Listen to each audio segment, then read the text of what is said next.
Pessoal, eu sou a professora Liana Salmeron, responsável pelo curso Práticas Pedagógicas para o Atendimento Educacional Especializado e quero convidar vocês para a nossa primeira aula virtual. Para dar início à nossa aula, eu queria chamar vocês para assistir um vídeo comigo. People with Down syndrome have special needs. Special needs? Really?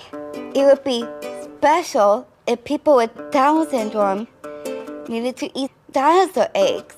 That would be special. One dinosaur egg. Enjoy.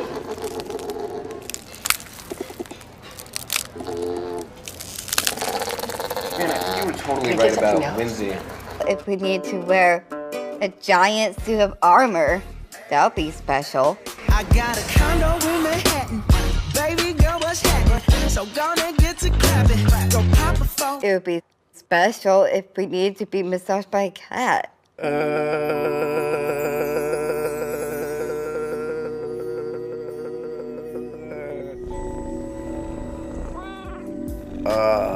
If we needed to be woken up by a celebrity. Wakey, wakey, eggs and bakey. Where are you? You may know me from Scrubs or Office Space. A few darker flicks, The Rock, Platoon, Wall Street. Funny story, I played Ben. Get out. My bad. That would be special. But what we really need is education, jobs, and opportunities, friends, and some love. Just like everybody else. Are these needs special? Olá, pessoal! O que vocês acharam do vídeo? Espero que vocês tenham gostado. É um vídeo que circulou bastante no ano passado, mas a mensagem que eles trazem é sempre atual. Aqui estão os nossos protagonistas, que poderiam ser os nossos alunos, e a campanha que eles lançaram no ano passado é justamente essa: Not Special Needs, Just Human Needs. Numa tradução livre, não são necessidades especiais, são necessidades humanas. Se nós formos parar para pensar, é bem por aí que a gente tem que seguir. O que são as necessidades especiais das pessoas com deficiência? Elas são muito diferentes das necessidades das pessoas ditas normais? Trabalho, educação, oportunidades, são necessidades especiais ou são necessidades humanas? Né? Eu achei muito interessante, eu gosto sempre de trazer esse vídeo justamente porque ele traz essa problematização. Né? Quem é a pessoa com deficiência? Nesse sentido, a gente está se apoiando no artigo da Ana Maria Padilha, Práticas Educativas, Perspectivas que se abrem para a Educação Especial, que era a nossa leitura indicada para essa primeira unidade de trabalho, e ela traz com bastante veemência a questão da dicotomia entre o normal e o patológico. O que é o normal? O que é estar na normatividade? E o que é ser patológico?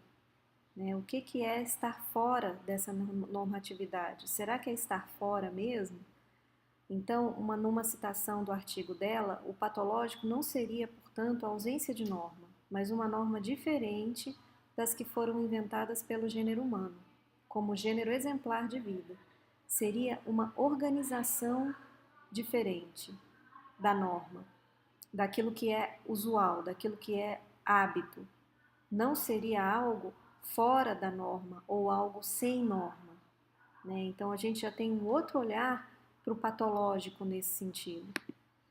No instante mesmo em que a sociedade, diagnostica a doença, exclui o doente. Nessa linha de raciocínio, Foucault traz essa questão extremamente relevante, que no momento que a patologia se apresenta, a única coisa que se vê naquele indivíduo é ela mesma, a patologia. O indivíduo, suas características subjetivas, sua personalidade, desaparecem para dar lugar para um rótulo. O TEA, o DI, o cego, o surdo. E no momento que isso acontece, nós já estamos excluindo essa pessoa. A deficiência, ela está contextualizada e marcada pelas condições de vida social. Justamente no momento que a sociedade rotula essa pessoa como sendo, por exemplo, surda, esse meu estudante, as condições de vida dele vão ser marcadas pela sua deficiência, né? Então, por exemplo, nós temos aqui no Brasil uma tribo de índios na Amazônia que se comunica por sinais, que não desenvolveu a linguagem oral porque tem um impedimento auditivo, talvez pela consanguinidade, né? Ainda não se sabe exatamente por quê. E nessa tribo, a língua deles é a língua de sinais. Não chega a ser Libras, porque eles têm pouco contato com o português, né? Com a língua brasileira de sinais, mas eles desenvolveram uma língua em que, nas condições de vida social deles, a deficiência deles não existe. Nesse sentido que a gente tem que ver a importância do social para o desenvolvimento da pessoa com deficiência ou do nosso estudante com deficiência. Então, um defeito, ele se torna uma condição incapacitadora apenas se socialmente eleito como tal.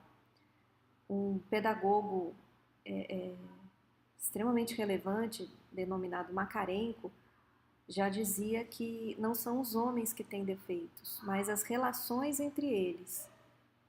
E essa ideia de que a relação, que a deficiência está na relação, ela vem sendo cada vez mais difundida, né? No momento em que eu não consigo me comunicar com um surdo, não é porque ele é surdo, mas porque na nossa relação há uma deficiência. A proposta da perspectiva histórico-cultural do desenvolvimento aponta para a possibilidade da gente inverter esse olhar. Porque, segundo Vygotsky, as funções psíquicas surgidas no processo de interação com as pessoas do meio em que o deficiente está inserido, elas são a esfera que permite a atenuação das consequências da deficiência e apresenta maior chance de influência educativa. Então, o que significa isso? No momento que um deficiente está em contato com outras pessoas que promovem o seu desenvolvimento, ele consegue desenvolver as funções psíquicas e minimizar e atenuar as consequências da deficiência através dessa relação com o outro. O movimento de produzir significado supõe a ação do outro. Acontece com o outro. Então, é possível produzir sentido com o gesto, com o silêncio, com a expressão facial, com a prosódia acompanhando a oralidade, com a lembrança do passado incorporada ao presente. Vygotsky defende para os seres humanos a existência de dois tipos de funções, as psicológicas elementares e as psicológicas superiores. Ele vai argumentar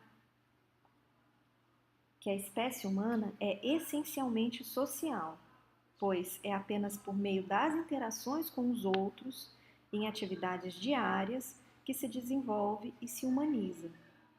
As funções psicológicas elementares têm um caráter biológico e as funções psicológicas superiores caracterizam-se pela mediação semiótica e pela presença de símbolos, signos e instrumentos.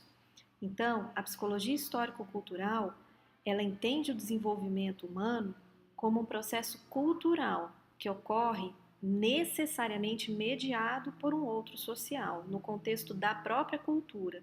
E aí forjam-se os processos psicológicos superiores, como já disse. Vygotsky, para quem não conhece, faleceu muito jovem, mas sua produção acadêmica foi imensa.